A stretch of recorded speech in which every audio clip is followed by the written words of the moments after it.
Vous syntonisez présentement Câble de Rive, la télévision communautaire secteur Dolbeau-Mistassini. Sanson, Belair, Deloitte et Touche, comptables agréés, collaborent à la présentation de ce bulletin d'information.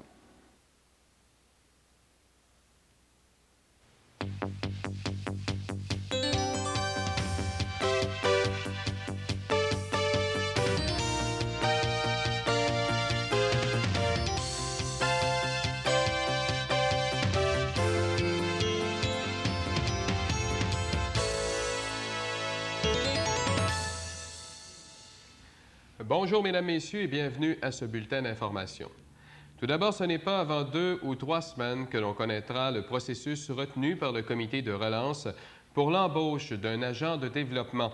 Selon le coprésident du comité, Camille Lupien, et les responsables du comité de sélection, après le refus de Gaston Perron, n'ont pas retenu la candidature de Guylaine Proulx pour occuper ce poste. D'autres rencontres du comité sont prévues et devraient aboutir à une solution sous peu. La Fabrique Sainte-Thérèse a finalement accepté l'offre formulée par la Ville de Dolbeau pour l'acquisition d'une parcelle de terrain de la Fabrique tout juste devant l'église. Toutefois, comme l'indique le maire Camille Lupien, toutes les discussions entourant cette affaire auront coûté plus cher. Oui, on a eu le choc des idées, si on peut dire, lundi passé, là, où tout était mêlé, puis en tout cas. Finalement, durant la semaine, il y a eu quelques rencontres.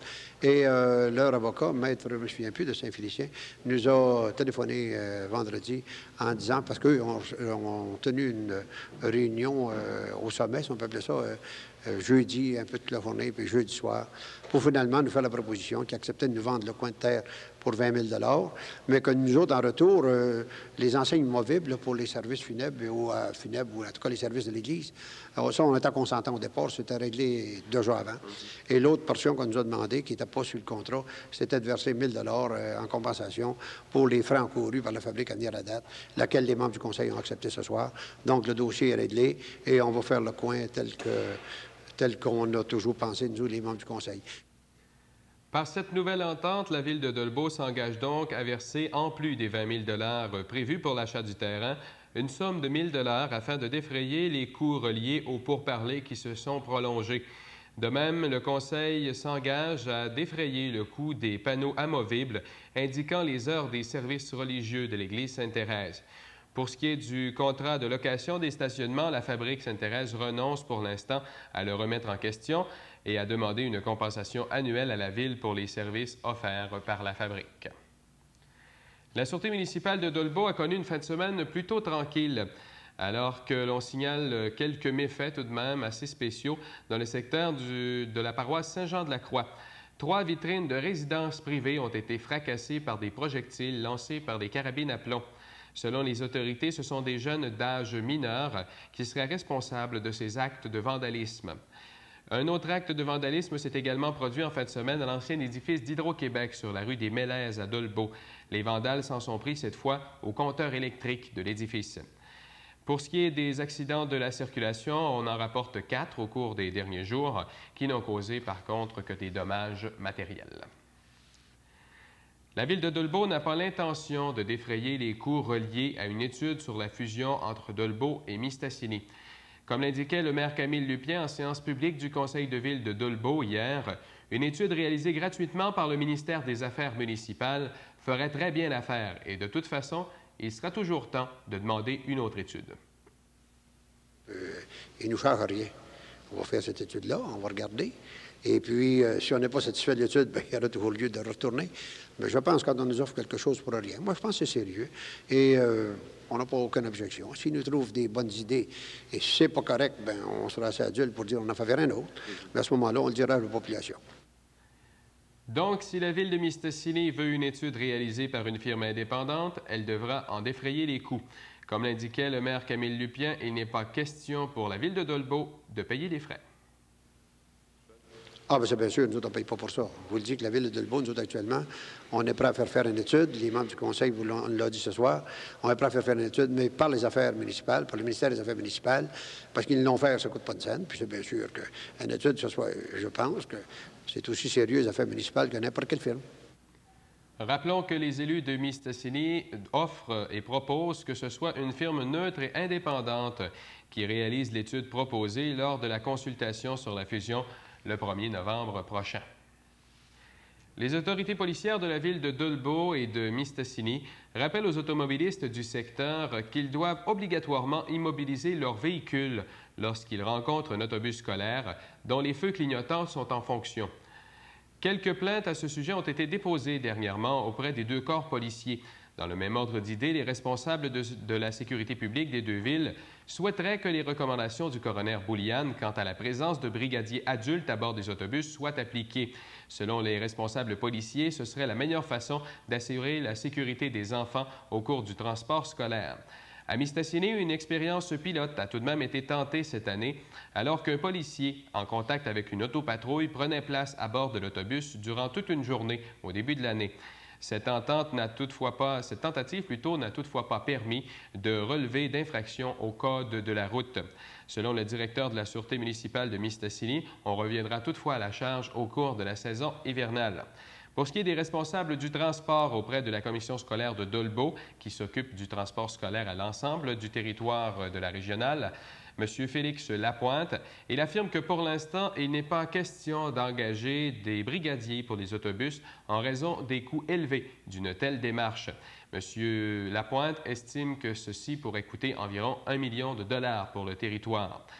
Par contre, tous les efforts sont faits, selon le responsable, pour que les enfants descendent et montent dans l'autobus du bon côté de la chaussée et n'aient donc pas à traverser la rue. Notre dollar canadien ne fait pas actuellement très belle figure sur les marchés internationaux et entre autres en Europe. Vous allez nous dire quel est le rapport? Eh bien, cela a un rapport très particulier avec le secteur du livre. Maude Dufour nous présente les conséquences qu'aura cette dévaluation de notre monnaie sur l'achat des livres en librairie. Plus de 80 % des livres que l'on retrouve en librairie nous provient d'Europe, surtout de la France. Or, la dévaluation que connaît le dollar canadien fait monter le prix des volumes. Déjà, les Québécois ont commencé à subir cette majoration qui se situe entre 20 et 30 %. Écoutez, le prix moyen d'un bouquin actuellement, si je parle des romans là, de consommation courante, c'est à peu près 25 $. C'est ce qui était il y a quelque temps. Avec TPS, ça représente 26 et 75 parce qu'il n'y a pas de taxe provinciale sur le livre, sur la littérature, sur la culture. Ce bouquin-là va se vendre probablement dans les 30 $ au moment où on se parle, et à la condition de s'approvisionner à la même source que c'était provisionné avant. C'est-à-dire directement de la France et non pas directement d'un distributeur. C'est ça. Parce que s'il y a un distributeur qui vient jouer entre la source d'approvisionnement du libraire et le client, il y a encore un intervenant qui est là, qui va devoir garder son profit, et à ce moment-là, le libraire, lui, s'il veut conserver la même marge de profit, il devra vendre son bouquin un peu plus cher. Donc, le prix moyen d'achat d'un livre est passé de 25 $ à 32 $ TPS incluse et pourrait atteindre 35 $ selon la source d'approvisionnement. Une augmentation aussi marquante des prix en librairie risque d'affecter le consommateur, puisque son choix va être restreint en raison du prix élevé des volumes. Entre-temps, les bibliothèques municipales, pour leur part, continueront à enregistrer des hausses de fréquentation. Mais il y a lieu de se demander si, au bout de la ligne, elles ne devront pas percevoir des droits d'auteur sur chacun des prêts enregistrés. Quoi qu'il en soit, il y a un dicton qui dit « Le malheur des uns fait le bonheur des autres », alors nous verrons jusqu'à quel point cette situation-là n'influencera-t-elle pas l'industrie québécoise des livres. Maude Dufour pour Info 2. L'équipe de basketball en fauteuil roulant du secteur, les Chiefs, a terminé le tournoi de début de saison qui se tenait en fin de semaine à la polyvalente des Chutes de Mistassini avec une victoire et 3 défaites. La prochaine rencontre aura lieu le 24 et 25 octobre prochain et ça se tiendra à Québec. Il fallait bien finir le début de cette fin de bulletin par une erreur. Voilà, c'est tout pour notre bulletin d'information aujourd'hui. On vous invite à être là demain à compter de 18h20 pour un autre Info 2. En attendant, bonne fin de journée.